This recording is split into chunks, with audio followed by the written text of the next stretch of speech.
Greetings, adventurers. It is Thrust and Slash Thursday with GM Comfortable Gray. Today, we're talking about the Enspelled weapons, which are going to say you can basically either have a quarterstaff and put whatever spell you want inside of it, or you can have any weapon, and therefore any weapon master you want.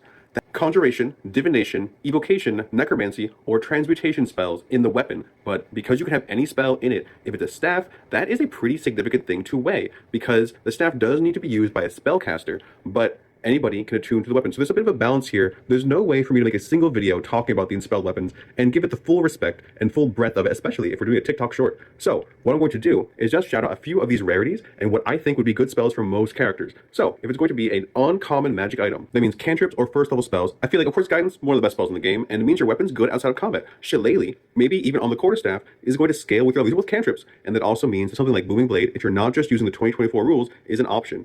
And then continuing, we're going to limit this to just the weapon schools, but you could have Divine Favor, which means you're getting Paladin spells on not necessarily a Paladin. The little bit of bonus damage is not really going to be competitive with the +1 you can get from a regular +1 weapon, but then you have all of the Smite spells. Find Familiar, Goodberry, Guiding Bolt, Jump, Longstrider, all good first level spells that can make your character maybe not necessarily better at hitting people, but better in combat or more versatile. And then if it's going to be a rare Enspelled weapon, I think Find Steed is probably the best option. Being able to conjure own steed is really cool on like a fighter or a rogue.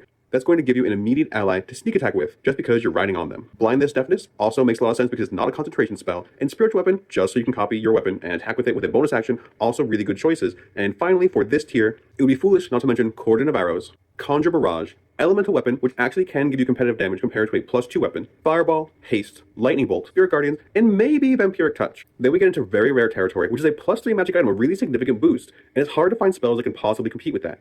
Without upcasting, Conjure Mana Elementals is not going to do it, but maybe Wall of Fire would, because Wall of Fire, in my opinion, is just a better fireball. And this is Guardian of Faith, and Mordenkainen's Faithful Hound also has a lot of great options. In the new version, the 2024 version of Mordenkainen's Faithful Hound, you can move it around with you, and having this invisible damaging hound on a non-spellcaster would be phenomenal. On a ranged weapon, something like Conjure Volley could be really cool, but it's not going to compete with Fireball. Neither is Storm of Radiance or Steelwind Strike, but Steelwind Strike also a really cool option for an Enspelled weapon. Same thing with Swift Quiver, which is not something a lot of people get, but having it on a ranger and not having to use your spell slots for it, or even on a fighter and not having to use your concentration for anything else, could be a really good option. And Telekinesis, incredibly versatile.